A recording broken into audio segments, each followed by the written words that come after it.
Olá, sejam muito bem-vindos ao programa Capital Natural. Esta semana estamos dando continuidade à série de 2 programas a partir dos diálogos estabelecidos na Conferência Educação do Futuro, Amor e Inteligência Criativa, que aconteceu em São Paulo em março de 2014. A pergunta norteadora da conferência, da qual participaram diversos educadores, líderes e pensadores de destacada atuação nessa área há décadas, é a seguinte: qual a educação para um futuro mais bem-sucedido?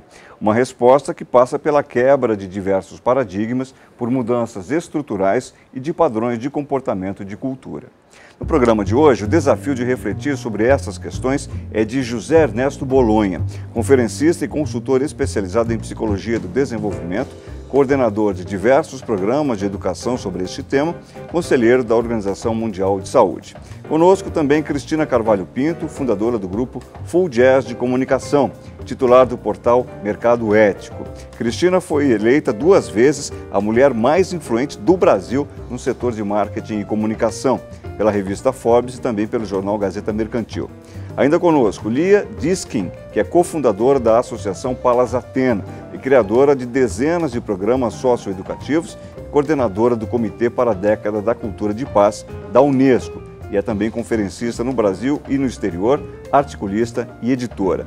Lia recebeu da Unesco o diploma de reconhecimento pela sua contribuição na área de direitos humanos e cultura de paz, e ainda o prêmio TRIP Transformadores de 2010. Dentro do tema que hoje desenvolvimos neste congresso, na realidade, nossa celebração dos 20 anos de congresso sobre educação do futuro, o tema era muito novideiro 20 anos atrás, hoje todo mundo fala de futuro, talvez pela ansiedade de querer ver nascer algo que todos sonhamos a partir dos anos 70 e que ainda não se concretizou. Mas, sem sombra de dúvida, neste congresso a gente consegue ter as vozes de pessoas que estão trabalhando na segurança pública, pessoas que estão trabalhando na própria área de educação, cientistas, religiosos, comunicadores, e poder ouvir essas percepções, não é certo? Poder tornar-se espectador de visões tão diferenciadas e tão privilegiadas a respeito de mudanças que estão acontecendo. Por esses olhares se torna muito inspirador, se torna muito nutridor para cada um de nós. Sem dúvida que estamos no período histórico, me atrevo a dizer, mais inquieto e inquietante dos últimos milênios. Nunca se deram transformações estruturais tão radicais em tão curto tempo. Eu entendo que um evento como esse, Educação para o Futuro, já traz no seu bojo uma abertura de janela para a gente sair do paradigma atual, que é um paradigma que nos diz que educação é passar conteúdos. Eu estou aqui falando, então, se eu for uma professora, vocês deveriam estar aqui aprendendo, não é? Então, educação para o futuro, para mim, como profissional de criação que sou, e como estrategista, ela já traz um interesse imediato, porque é uma abertura de olhar para amanhã e começar a agir hoje numa direção mais ampla. Eu tenho um vínculo desde o início dos anos 90 com os organizadores deste evento, que vem assumindo diferentes nomes e diferentes feições ao longo dos anos. Mas, fundamentalmente, a questão é o futuro e, basicamente, a educação para o futuro. A razão do convite para a minha presença acho que, basicamente, essa abordagem de uma grande medida transdisciplinar, bastante sistêmica, que é capaz de levar em conta os grandes coletivos sociais, o Estado, a família, a escola, numa iniciativa como essa, que é, fundamentalmente, educação do futuro. Claro que aí dentro de valores que são valores contemporâneos, como, por exemplo, a sustentabilidade, a educação para a paz, o importante tema das comunidades, da construção de comunidades, de tecnologias sociais que possam excitar as iniciativas locais, essa questão global local, a questão do capitalismo contemporâneo, enfim, macro-influências em cima de microproblemas que se tornam macroproblemas. Hoje, as crianças, os jovens, detentam um poder, uma habilidade e uma competência sobre os meios que estão dando as cartadas no mundo que as gerações mais antigas não têm. Em 20, 30 anos se deram mudanças tão radicais que nem sempre é possível acompanhar.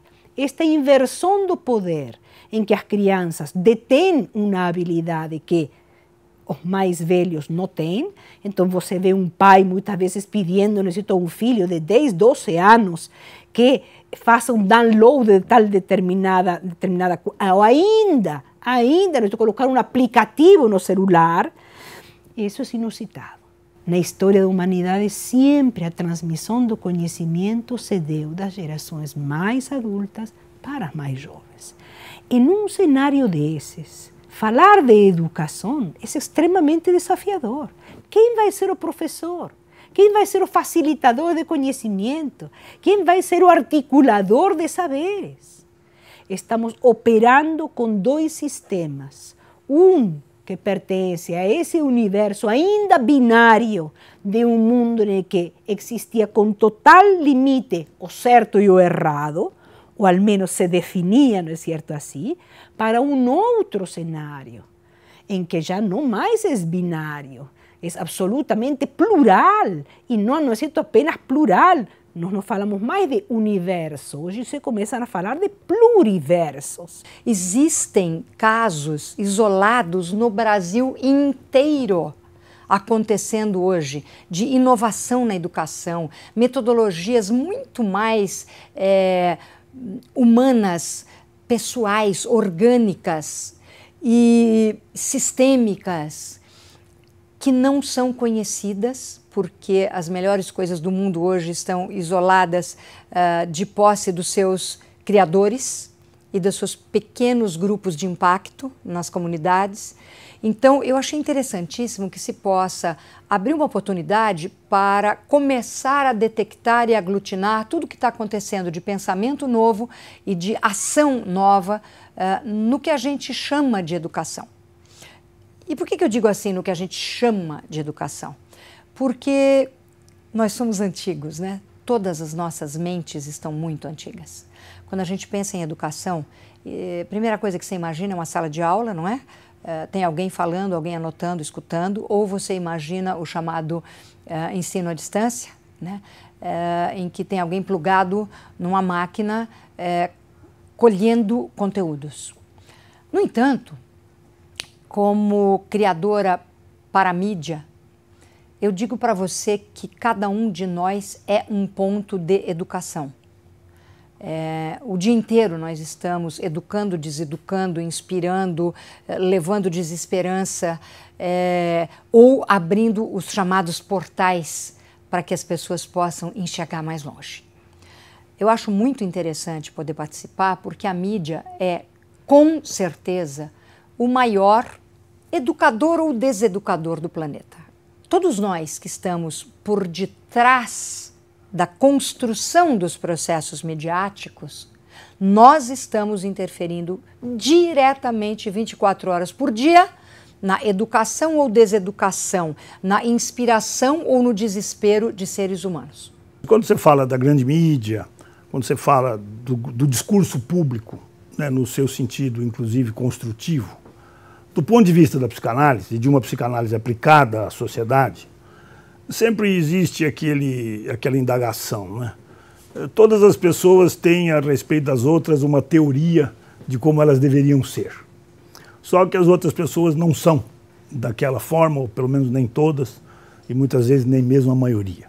Eu, numa grande medida, lido num mundo que pode ser muito criticado pelos valores morais clássicos, que valem até hoje, quanto à amorosidade, o pacifismo, a comunhão, o distributivismo justo, temas que são temas morais de longos séculos.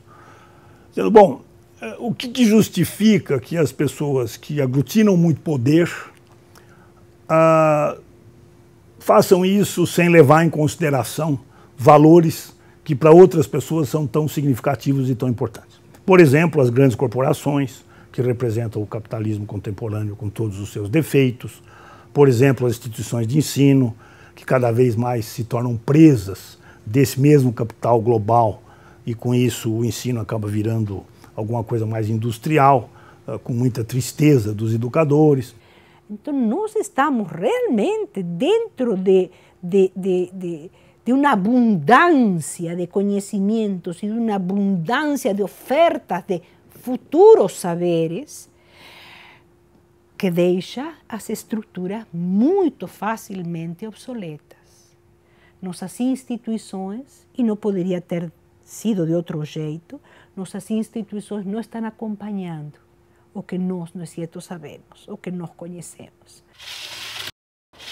Vamos para o nosso primeiro intervalo. Você fica agora, como de hábito, com as notícias do dia no Band News TV. Até já.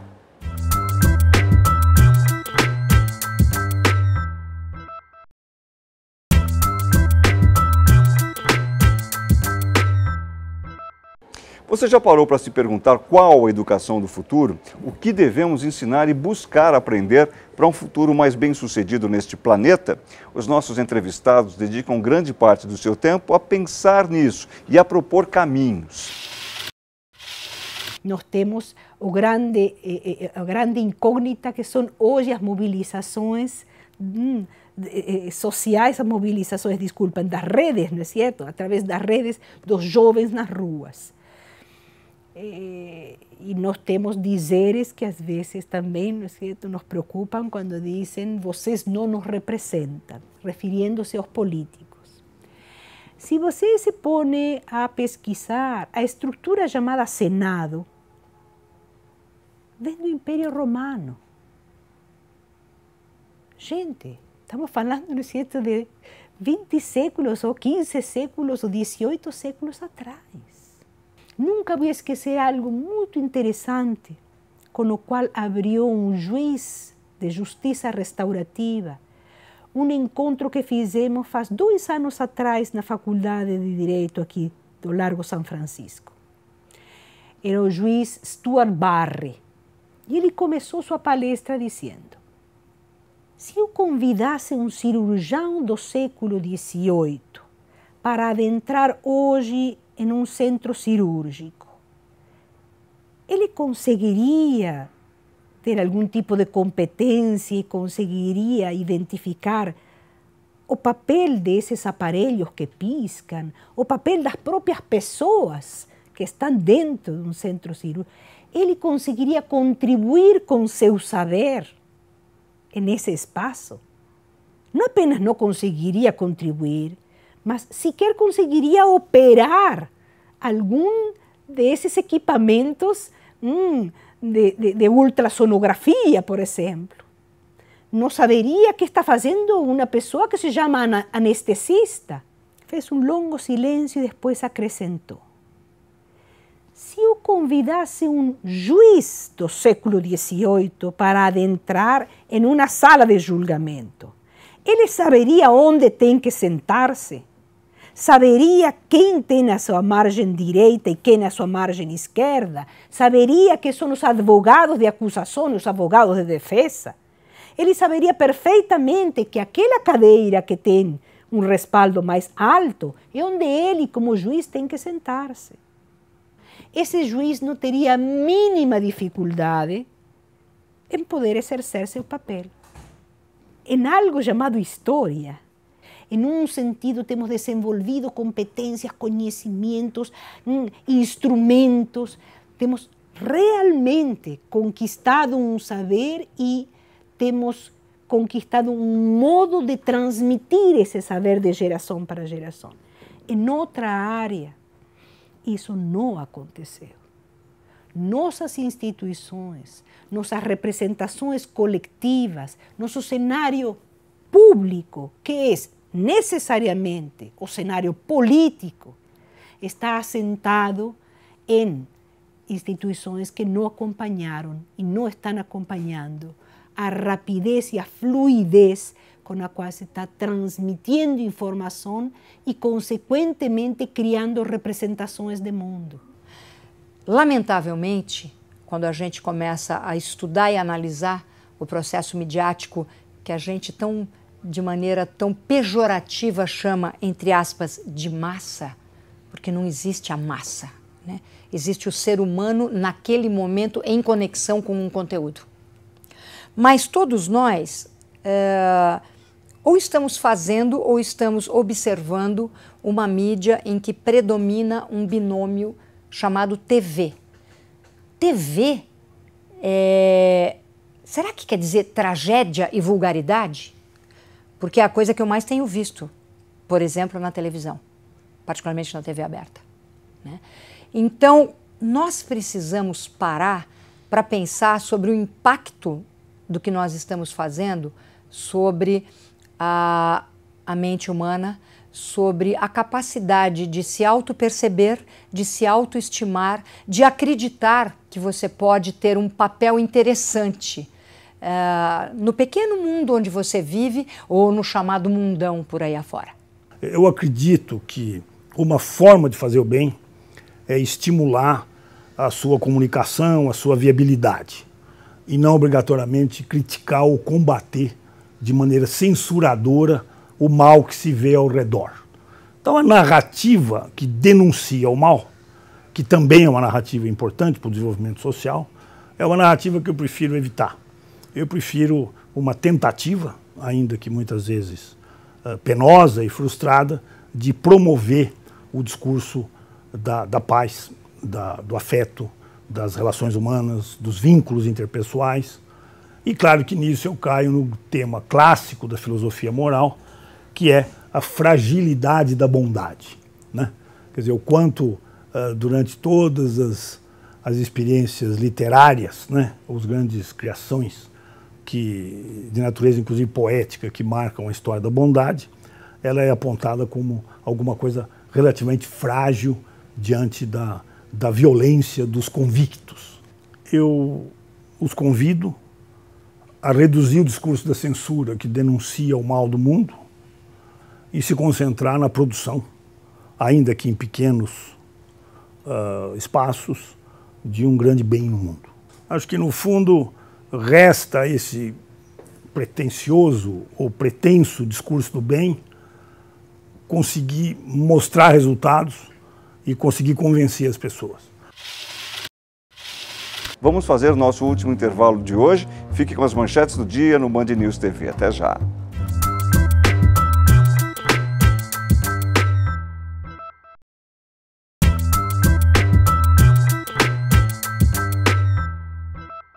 De volta com o Capital Natural, que esta semana faz o segundo de 2 programas com os diálogos da Conferência Educação do Futuro, Amor e Inteligência Criativa, que aconteceu em São Paulo em março de 2014.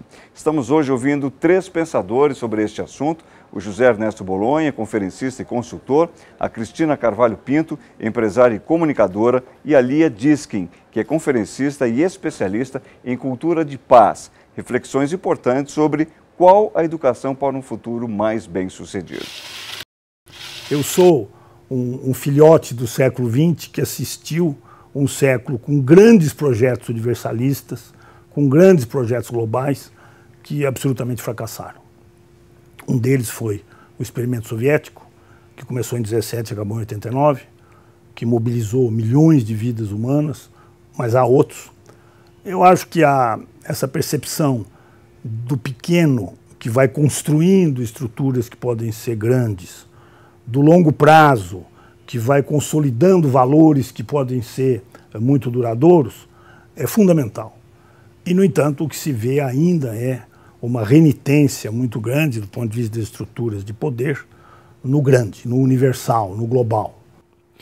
Então, quando falávamos hoje a respeito desse futuro, claro que queremos ver esse futuro delineado. Mas ainda não há como delineá-lo. As instituições não mudam de um dia para outro. Você pode mudar sua apreciação a respeito de uma pessoa, ou você pode mudar um valor quando você entende que ele não está sendo mais proveitoso para você, nem sequer desejável para você. Você trabalha e consegue minimamente mudar no espaço da liberdade pessoal alguns aspectos de tua vida cotidiana.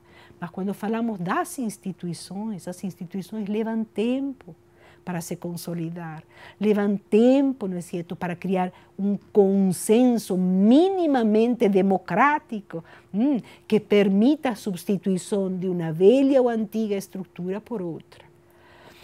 Se você considerar que qualquer educação, qualquer desenvolvimento social, qualquer desenvolvimento humano no contrato social deve partir de uma erótica, e nisso eu sou bastante freudiano, quer dizer, acho que o que move o mundo é o desejo, é o prazer. Então, o primeiro plano de uma razão é uma erótica, né? Erótica no seu sentido amplo, não apenas sexual, mas no sentido de tudo que é gostoso na vida. No segundo momento, acho que essa pirâmide contém um valor chamado prática, e muitos seres humanos vivem as suas vidas entre a erótica e a prática. Eu desejo, faço, faço, desejo, desejo, faço. Num terceiro momento, você tem uma ética, que é uma espécie de freio da prática para o convívio social, que você já entra numa cultura civilizatória, numa cultura mais estruturada do ponto de vista social. Num quarto, eu colocaria uma estética, quer dizer, precisa ser gostoso, prático, bom e belo. E já é uma sofisticação do processo de desenvolvimento social. E num quinto, colocaria uma política. Então, erótica, prática, ética, estética e política. O que é a política? É a arte de distribuir os outros valores. Que a grande crítica que eu faço no campo da educação é o utilitarismo, ao pragmatismo do capitalismo contemporâneo. Quer dizer, precisamos ser práticos. E, de repente, esquecemos de ser eróticos ou éticos. E, muitas vezes, esquecemos de ser estéticos. Né? Fica feio. Pode até não ser ruim, mas é feio. Né? E, acima da política, eu colocaria uma cínica. A razão cínica tem o poder de se apropriar da intenção política.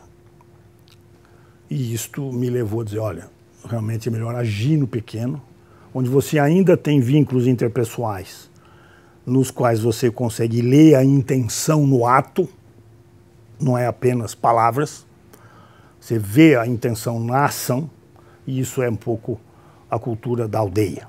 Né? Eu acho que acima de uma cínica existe uma poética. Né? Acho que a razão poética, no fundo, para mim, coroa essa pirâmide, né? Que começa na erótica e termina na poética, porque a poética é capaz de vencer a cínica. Quer dizer, acho que na hora em que você introduz a sensibilidade poética, literária, numa narrativa crítica, numa narrativa sensível, né? Nas interações humanas, você consegue até mesmo convencer os cínicos que eles estão se suicidando, que eles estão dando um tiro no pé, né? Mas isso faz com que eu pense que faltam poetas no mundo contemporâneo, razão pela qual eu me interesso muito pela poética como forma de educação. Parece que cada pequena coisa que a gente tenta fazer, não só é uma gota d'água tão pequenininha, como imediatamente, como o status quo é predominante, como ele evidentemente responde aos interesses macroeconômicos, corporativos, né? Quer dizer, como sociedades anestesiadas são sociedades obedientes e consumistas, isso é óbvio, né? Essa apatia não é por acaso, que ela é todos os dias alimentada, né? Então eu digo o seguinte, eu cheguei no fundo do poço da dor, de perceber como é micro o movimento. Quando eu fui estudar um pouquinho de física quântica, né?